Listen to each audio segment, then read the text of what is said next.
Allez, on plonge tout de suite dans notre grand décryptage des annonces des fameuses journées factures électroniques qui se sont tenues les 5 et 6 mai à Paris. C'est vraiment l'événement de l'année où tout l'écosystème s'est réuni, la DGIFIP, les éditeurs, les plateformes, bref, le grand complet. Et on va pas se mentir, l'heure n'est plus du tout aux préparatifs théoriques. L'objectif de notre analyse aujourd'hui, c'est de regarder ce qui a été acté concrètement sans filtre pour qu'on comprenne bien les véritables enjeux de cette réforme titanesque pour les entreprises et les indépendants. Lors de ces 2 jours, il y a un chiffre qui a complètement jeté un froid dans l'Assemblée. 120. 120, c'est le nombre de jours opérationnels qu'il restait au moment de l'événement avant la première grande échéance. Si on enlève la traditionnelle pause du mois d'août où tout tourne au ralenti, le temps fond littéralement comme neige au soleil. Et du coup, ça a créé une vraie urgence, surtout pour les indépendants qui gèrent souvent ces transitions tout seuls. La date butoir, c'est plus du tout un concept abstrait, c'est imminent. L'animateur de l'événement a d'ailleurs posé l'ambiance directe en ouverture avec cette phrase très forte « C'est l'année où les choses vont réellement commencer à partir du 1er septembre ». C'est hyper clair comme message. En une fraction de seconde, ça a fait basculer toute la salle du mode « on se prépare gentiment » au mode « exécution immédiate ». Faut savoir qu'il y a déjà des milliers de volontaires et des dizaines de plateformes en phase pilote. Le train a quitté la gare et il s'arrêtera pour personne. Alors, pour y voir bien clair et couper court au bruit ambiant, on va structurer tout ça en 5 points très simples. Le calendrier définitif, le principe du droit à l'erreur, la fameuse obligation d'e-reporting, le rôle futur des experts comptables, et on finira avec un plan d'action pragmatique à appliquer tout de suite. Allez, point numéro 1, le calendrier définitif. C'était sûrement le sujet qui générait le plus de rumeurs avant le rassemblement. Eh bien, la DGFIP a tranché et c'est radical. Il n'y aura aucun nouveau report. Fini, terminé. Le calendrier est gravé dans le marbre. Dès septembre 2026, la réception des factures électroniques sera obligatoire pour toutes les entreprises assujetties à la TVA, y compris les micro-entrepreneurs. Et un an plus tard, en septembre 2027, on passe à l'émission et à l'e-reporting obligatoire pour tout le monde. L'État l'a dit clairement, repousser encore, ça ferait juste patauger tout le tissu économique pour rien. On passe au point numéro 2, le droit à l'erreur. Forcément, avec ce calendrier hyper strict, on a bien besoin d'être rassuré sur les inévitables bugs du démarrage. Et c'est là qu'Amélie Verdier, la directrice générale des finances publiques, a lâché une phrase fondamentale. On ne va pas appliquer des sanctions ni de manière immédiate, ni de manière automatique et aveugle. C'est un vrai soulagement.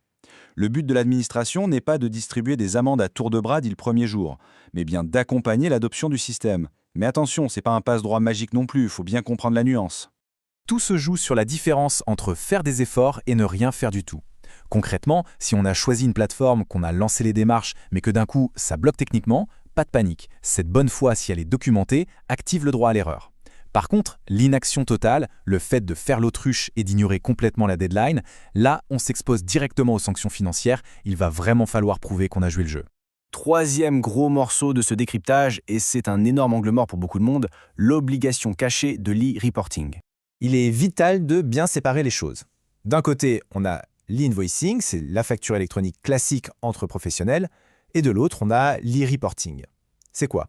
C'est tout simplement le fait d'envoyer des données de transaction résumées à l'administration pour toutes les opérations qui n'ont pas besoin d'une facture électronique. Typiquement, les ventes aux particuliers, le fameux B2C, ou les flux à l'international.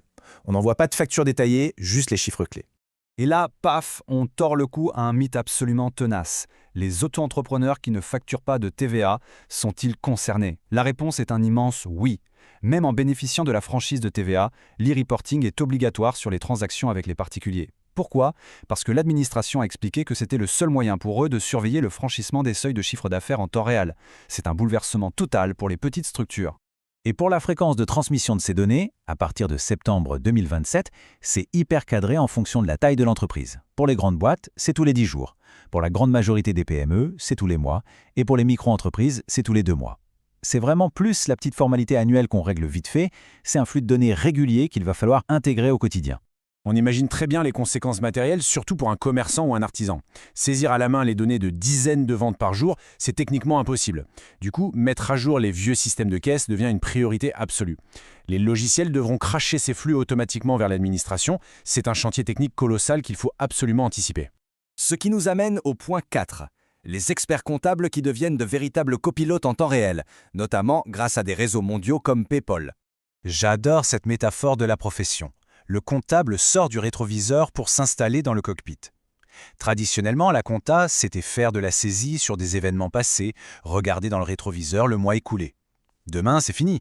L'expert comptable devient un vrai copilote. Il va avoir les yeux rivés sur les flux de transactions en direct, valider les statuts et débloquer les problèmes techniques au fur et à mesure, bien avant que ça ne paralyse une vente.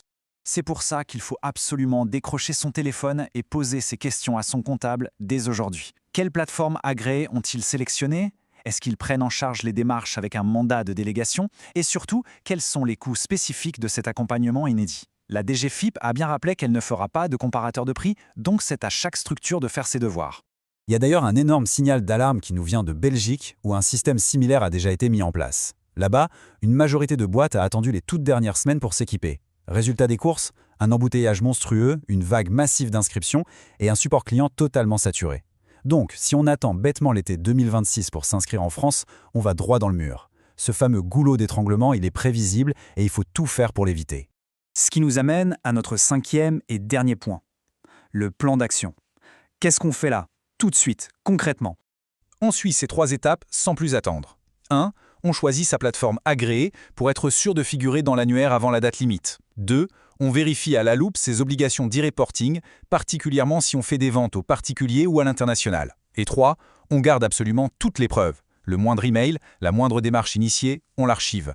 C'est ce qui documentera notre bonne foi en cas de pépin technique. Terminons sur cette réflexion assez incroyable laissée par la direction des finances publiques en clôture de l'événement. Toute cette mécanique de facture électronique, c'est pas juste une contrainte administrative pour nous embêter aujourd'hui. En réalité, c'est le socle technologique d'une vision beaucoup plus large. L'automatisation totale du système fiscal avec des déclarations de TVA entièrement pré-remplies d'ici 2030. C'est une révolution absolue de la donnée financière qui ne fait que commencer. L'enjeu, c'est pas seulement d'être en règle en 2026, mais d'être prêt pour la décennie qui s'annonce.